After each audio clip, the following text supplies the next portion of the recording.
Senhoras e senhores, bom dia. Obrigado de novo por estar participando dessa nossa live.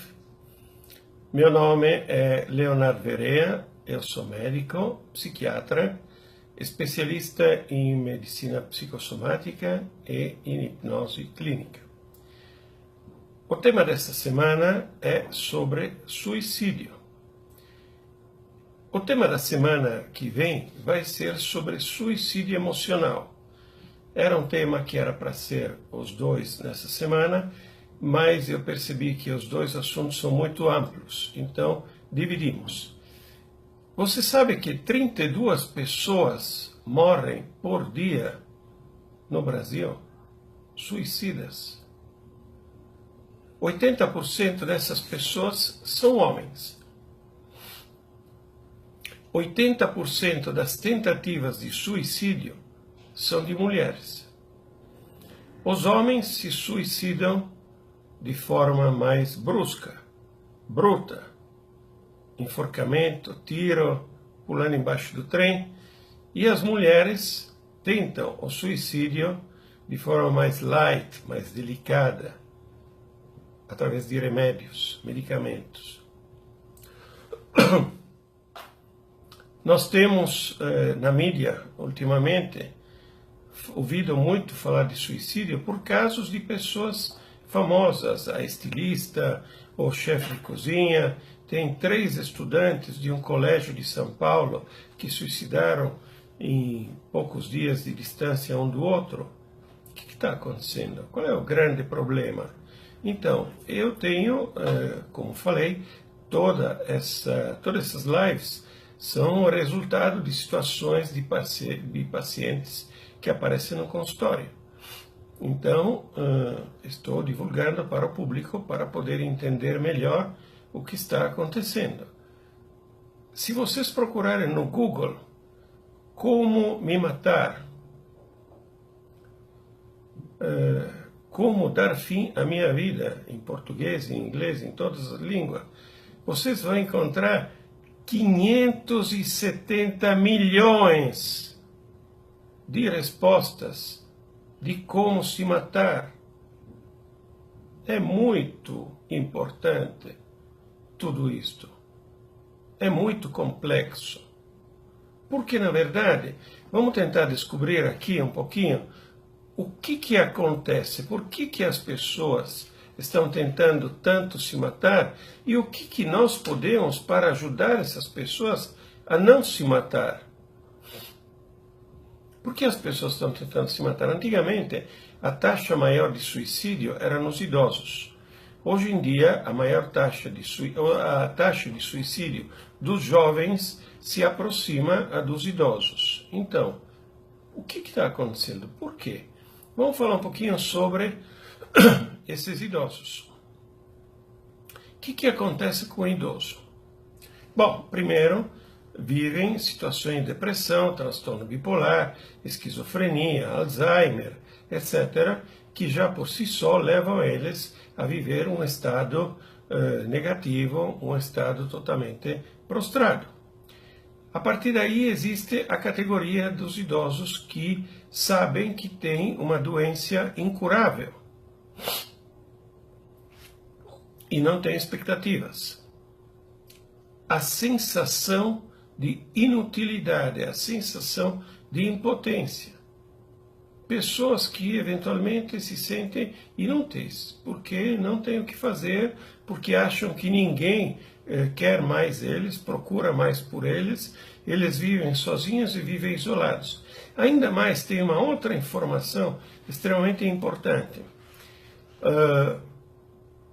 Casais dos quais, por exemplo, o parceiro morre antes, a mulher tem muito mais estrutura para conseguir viver sozinha e enfrentar a velhice, enfrentar a vida até que a morte apareça. Mas o parceiro, caso a mulher venha a falecer antes do que ele se sente muito mais desamparado, muito menos estruturado para enfrentar essa solidão.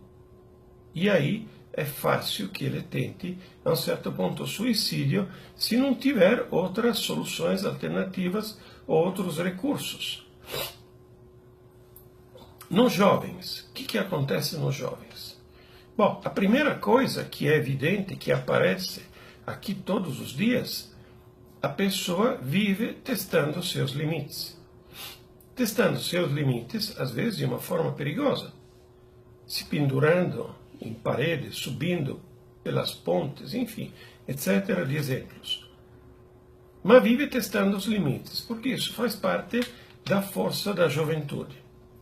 E dentro desse testar seus limites, acontecem falhas, acontecem erros, acontecem imprevistos.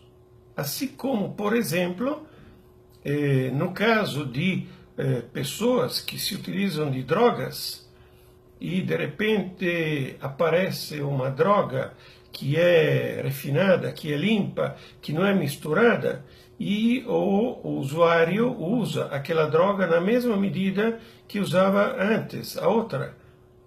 Isso gera uma overdose. E isso pode levá-lo à morte. E essa situação é considerada como envenenamento, mas não é considerada como suicídio, mas efetivamente podemos colocá-la dentro da estatística. Então, existem falhas. Os jovens vivem problemas de relacionamento, porque de uma forma geral, eles se olham no espelho, eles se veem grandes, poderosos, só que eles não têm maturidade, não têm cabeça, não têm experiência, não têm vivência para enfrentar tudo aquilo que aquele corpão deles sugere que eles possam fazer. De aí entram na fossa, entram num problema de relacionamento. Desde bom dia. Então, problemas de relacionamento, crise existencial. No mundo inteiro, com exceção de alguns países, mas no mundo inteiro se exige que um jovem que tenha 16, 17 anos decida o caminho que vai seguir ao longo da vida, a faculdade que ele vai fazer, ou enfim, o caminho que ele vai fazer, e ele, na maior parte das vezes, está totalmente despreparado, totalmente imaturo, não tem a menor ideia do que ele quer fazer na vida. Inclusive, ainda mais hoje, quando nós somos submetidos a bombardeios de informações diários pela internet, pela mídia e de uma forma geral, onde cada vez mais aparecem profissões novas. Então, o jovem não tem objetivos, não tem foco, não tem meta. Porém, por outro lado, ele se sente cobrado. Se sente cobrado pela sociedade, se sente cobrado suicídio, pelos pais. Os jovens se sentem cobrados, não conseguem fazer aquilo que eles desejam, vivem uma realidade que não é a deles e dessa forma se sentem frustrados, vivem de mal com a vida e entram em depressão. E evidentemente, se não há uma saída, se eles não têm, como nós já falamos em outras transmissões, o plano B preparado, eles começam a se automutilar de uma forma geral, fisicamente, emocionalmente, se agredindo fisicamente, emocionalmente, chegando eventualmente a tentar o suicídio. E, na verdade, muitos nem tentam o suicídio porque querem se suicidar, mas eles tentam o suicídio porque é uma forma extrema de eles querer chamar a atenção. E talvez alguma coisa dá errado. E acontece o óbito, o suicídio. É muito triste, é muito chato, é muito complexo, é muito difícil toda essa situação. Sem falar de todos aqueles indivíduos que, por toda uma série de motivos, têm problemas econômicos, problemas com a justiça, problemas que eles acreditam serem insolúveis e se suicidam. Eu, quando morava na Itália, que explodiu o caso de Mãos Limpas, teve um presidente de uma grande empresa de eletrodomésticos, como se fosse a Electrolux aqui no Brasil, que foi envolvido nesses escândalos de mãos limpas. Ele foi preso e no mesmo dia que ele foi preso, ele se suicidou se enforcando. E era uma pessoa famosa, era uma pessoa conhecida. Infelizmente, os códigos éticos, os códigos morais, como aqueles que existiam na antiguidade de uma forma muito evidente, assim como os orientais, os japoneses fazem karakiri, quando se suicidando, se matando com uma espada no peito, quando perdem uma batalha, é porque a desonra por ter perdido, vírgula, a desonra por ter sido pego, faz com que não haja opções e o suicídio é o caminho mais simples. Nós temos o efeito kamikaze. Todos aqueles jovens, tanto na Segunda Guerra como hoje em dia nas culturas árabes, que em busca de um mundo melhor, em busca de promessas de um mundo melhor, de uma felicidade maior, eles aceitam se imolar para esse ideal, se suicidando, matando com bombas, jogando o próprio avião em cima dos outros, enfim. São situações que acontecem, que são reais. Hoje em dia, enfim, existem aquelas situações, existe um novo jogo hoje, que é a baleia azul. A baleia azul é uma forma de indução, no meu entender, é uma indução que lida com as frustrações, com as insatisfações, com a imaturidade dos jovens, levando eles a querer fazer parte de grupos, e dentro desses grupos, para poder aceder aos grupos e fazer parte deles, eles precisam se automutilar, precisam passar por provas, e o final de tudo isso é acabar se suicidando. Infelizmente, isso acontece no mundo inteiro e são coisas muito trágicas. De qualquer forma, o que a sociedade pode fazer para ajudar essas pessoas a não se suicidar e a não tentar se suicidar? Bom, a sociedade pode dedicar a mesma atenção que dedica a outras patologias para esses potenciais suicidas, para essas pessoas que vivem mal. Isso é muito hipotético, porque até hoje a sociedade não dá muita atenção a problemas emocionais, a problemas mentais. Ela dá muito mais atenção a situações que acontecem de forma prática, como convalescência de cirurgia, cuidados após cirurgias, cuidados após aborto, preocupações com dependentes químicos, porque talvez a sociedade acredite que isso mexa muito mais com o bolso da sociedade, quando na realidade nós vimos 32 suicídios por dia no Brasil.